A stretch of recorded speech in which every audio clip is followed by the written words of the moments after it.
All right, ladies and gentlemen, welcome back to the channel, folks. The NBA season is here. The Golden State Warriors are clocking in tomorrow night.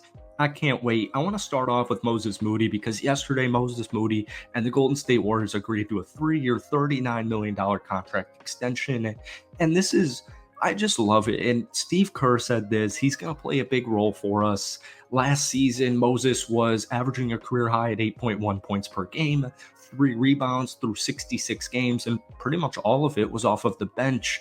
Moody played 17.5 minutes per game last year. And then, B-Pods kind of began to ascend. Klay Thompson wasn't making his shots, and the lineup was just changing on a night in and night out basis. But all Warriors fans for the last 2 years specifically, but ever since he was drafted, have been begging Steve Kerr to play this guy. And we just saw him really ball out in preseason. He averaged a team-leading 15.5 points per game on 95% from the free throw line. But here's the catch. He only played 20.1 minutes per game. So whatever his role is going to be this upcoming season, I'm still expecting a huge spike in efficiency. Through 3 seasons, Moody has made a little over 180 career starts in the regular season, games, including only 23 starts, while averaging a little bit under 6 points per game and a little over 2 rebounds per game. So folks, welcome back to the channel. We're going to finish up talking about Moses, and I actually just really want to talk about this lineup in general because they have a lot of spoons to feed. All right, they do. And that's a really good problem. All right. So welcome back to the channel. We're obviously talking about the Golden State Warriors like we do every single day. So hit that like button pretty much every day. Hit that life gets in the way. Hit that like button, hit that sub button for daily dubs, pretty much daily dubs content. And subscribe if you guys haven't already. If we're trying to get this video to 100 likes, folks, that would mean the world to me. I hope you guys are as amped as I am. And I think you are. This is really exciting. So I got this tweet here from Tim Kawakami, and he was talking to Steve Kerr, and Steve Kerr asked him to list 12 full rotation likely players, even though he likes the 9-man rotation, and Steve Kerr kind of corrected him on, or just gave him a little bit of insight. So here was his tweet. To sum up, the Warriors 12 are Curry, Melton, B-Pod, Wiggins, Kamina, Hield, GP2, and Moody, and then Draymond and Anderson, and then your centers would be TJD and Looney. Now, most likely, those are your 12. Most likely, we're going to see Steve Kerr deploy a 12-man platoon out here to start off this season. So if I had to take a gander at a guess of what that 10-man rotation is going to look like, or who, I should say, the 2 odd men out are going to be, I'm personally going to go with Gary Payton and Kevon Looney, all right? And a lot of this has to do with matchups. If you're playing a really good guard, like an all-star, all-NBA type of guard, I expect a guy like Gary Payton to come in here, give his defensive tenacity and his defensive energy and his effort and just his pure raw talent.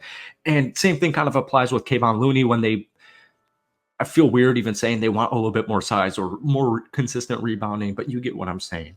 I have a hard time imagining TJD is going to start off the regular season, or if he does, I think it's going to be more spot starts depending on your matchups. So I'm hoping to see some type of rotation regarding Steph Curry, Andrew Wiggins. I think Buddy Hield will come off of the bench. You still have B-Pod. It's actually really tough when you think about it. Give me your starting lineup down below. But I guess on paper, you could run Steph Curry, Andrew Wiggins, Jonathan Kuminga if they still want him at 3, and then Draymond Green and TJD, but we're also going to see small ball Draymond Green at 5. We're also going to see Kyle Anderson small ball at 5. So maybe TJD does get the start. You get what I'm saying? Like, a really good problem to have, man. That's a 12 deep rotation. A lot of teams in the NBA would kill for that. And what a lot of people forget is, Steve Kerr said in the beginning of the preseason that, they're thinking about this all seconds, all minutes, every single day. He's going to have a couple of tough conversations with some of these players saying, look, man, you're not playing tonight. And what I remember is, it's a sports season and it is the NBA and it lasts 82 full regular season games. And players get banged up, players get sick, and you get hot, you get cold. Like, I'm not concerned about who's starting or who's coming off of the bench on a night in to night out basis. Hopefully we do have a little bit more transparency or consistency towards the latter half of the year. But at the end of the day, man, this is a really good roster. You can do so many different things. If you're playing a really good guard, you can start Anthony Melton. B-Pod can do a little bit of everything. Maybe we're going to see Andrew Wiggins get the shooting guard spot. You could have Buddy Hield start right next to Steph, or you could have Buddy Hield coming off of the bench. You can play Jonathan Kuminga at the 3. You can play him at the 4. You can do Kyle Anderson through 3 through 5. You can, throw in Moses Moody for an Energizer Bunny or give him a spot start. Like, it's just really good freaking problems to have. I will say, for some reason, I know, like, I get it, man. And I say this like in so many Warriors videos, and so I always get the same comments. I'm worried about the Warriors' height. I'm worried about their size. Now worried in the sense of, they're gonna, not make the playoffs because of it. And I get TJD. The hope is he continues to ascend. But like, I always hear the stat of the Warriors were the number 1 rebounding team in the NBA last year. And I'm like, well, when I watched the games defensively, they were lacking a rim protector. You're just lacking a consistent, reliable rim protector coming off of the bench, getting 15 to 20 on a night in to night out basis. It reminds me, and I also want a rim runner.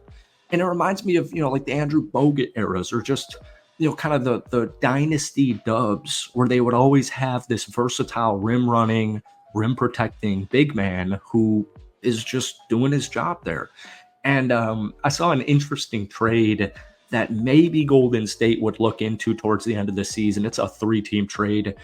Golden State would receive Mitchell Robinson, and that's important because he's injured and he's not expected to return until at least December.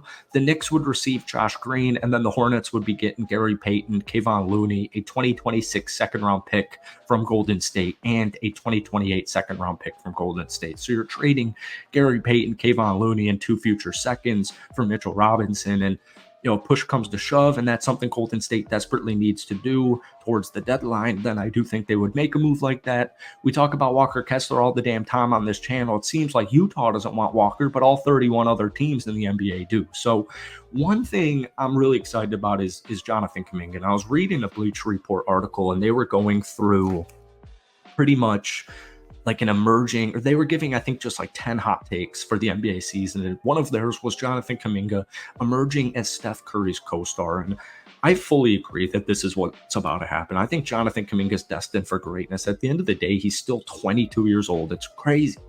He's 3 years freaking younger than me. He's been in the NBA for many years. It's crazy. 23.5 points per game on 59 from the field, 44% from downtown, 77% from the free throw line over a 13-game stretch last season. But they didn't give him an extension, so he's a restricted free agent next season. So now there's a huge potential payday coming his way if he has the season we're all wanting him to have. And if he does, and I'm the Golden State Warriors, I'm cashing that check. I'm signing that damn check and handing it over to him. Thank you guys for watching. Hit that like button, hit that sub button for daily Dubs content. But before the season starts, give me your win-loss prediction down below. Peace.